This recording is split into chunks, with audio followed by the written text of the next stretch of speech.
Hello everyone, welcome back to 360 on History. Please do check out the website 360onhistory.com. Join us on all our social media and also check out the YouTube channel 360 on History. There are many new science and history videos there. Today we are going to travel to Central America and talk about the ancient stone spheres of Costa Rica. Now, Costa Rica is a lush country with amazing ecology and environment. And amongst its green landscape can be found ancient structures known as the stone spheres of Costa Rica. These 300 spheres lie on the Diquís Delta and on the Isla del Caño. To the locals, they are known as bolas de piedra or stone balls and are said to be attributed to the now extinct Disquis culture. This was a pre-Columbian indigenous culture of Costa Rica that flourished from AD 700 to around 1530. So these nearly perfect round balls of stone have been a mystery for archaeologists and historians ever since their discovery decades ago.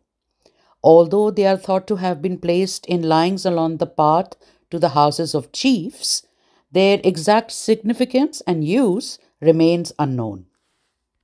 Let's start with their discovery. In 1939, the United Fruit Company was clearing a jungle in the area for their banana plantations when their workmen came across some of the spheres in the jungle of Costa Rica's Diquís Delta. These initial discoveries were damaged by the workmen when they pushed them aside with bulldozers in their attempt to clear the jungle. They had also heard stories of hidden gold, and so they drilled holes into the spheres and even tried to blow them open with sticks of dynamite in an attempt to find the gold. And so, unfortunately, several of the spheres were destroyed, even before the relevant experts could go to inspect them. Anyway, the stone spheres were first investigated shortly thereafter by Doris Stone, who was the daughter of one of the United Fruit executives. When her analysis was published in 1943 in the journal American Antiquity, it caught the attention of Samuel Kirkland Lothrop from Harvard University's Peabody Museum. He met Doris Stone, who took him to the Delta to the relevant dig sites and provided him with her personal contacts. Lothrop's findings were published in Archaeology of the Diquís Delta, Costa Rica, 1963.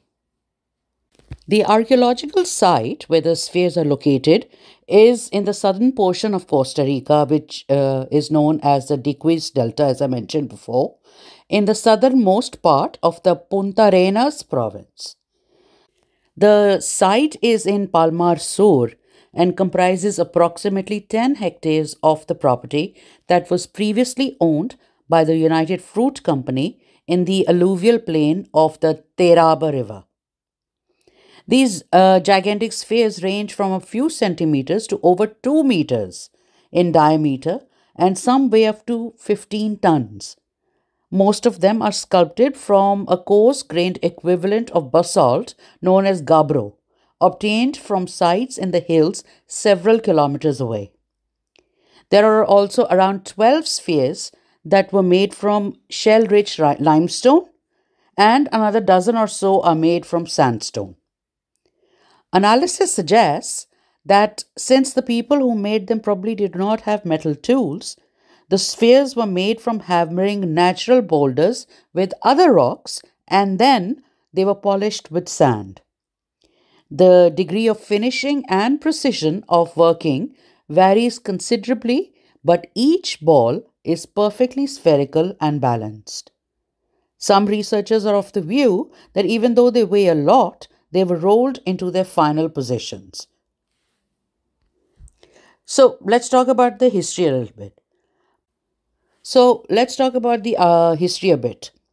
Parts of the archaeological site has been dated to the Aguas Buenas period, which lasted from 300 to 800 CE, as well as the Chiriquí period, which lasted 800 to 1550 CE.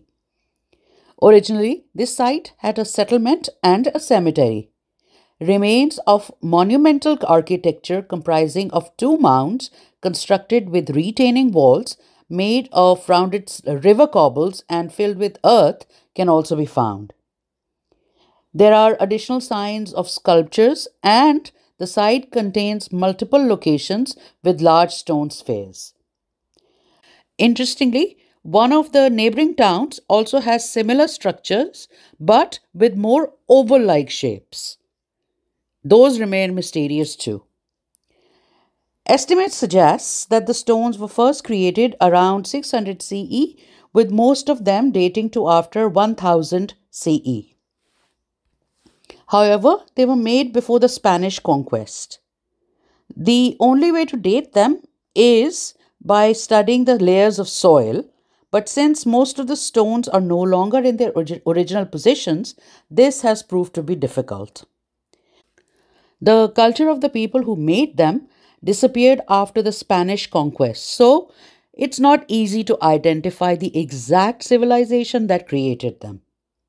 We know of the many indigenous people that once inhabited Costa Rica, and while they all contributed to the region's history, we cannot be certain about their connection to the stone spheres.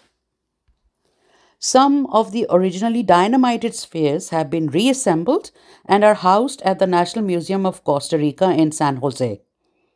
Some were removed from their original locations and serve as landscape decorations, while many others also ended up as lawn decorations for some Tico citizens. According to some hypotheses, the spheres may represent the solar system or just be inspired by various stages of the sun and the moon as viewed with the naked eye, including setting or rising suns and half moons. Melissa Hernandez, a Costa Rican architect, investigated the cosmovision of indigenous cultures, and according to her hypothesis, the spheres are an artistic, symbolic, and spiritual creation of the universe. They are regarded as Costa Rica's national symbol and part of the cultural ethos of the country.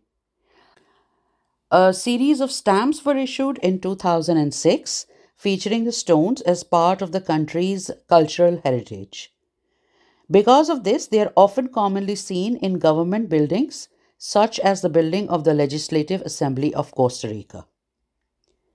The pre-Columbian chiefdom settlements with the stone spheres of the Disquis was added to the UNESCO list of the World Heritage Sites in June 2014.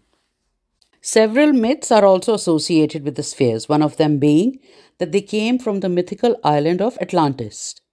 Some say they were made by nature, yet another legend states that the native inhabitants had access to a potion that helped them to soften the rock.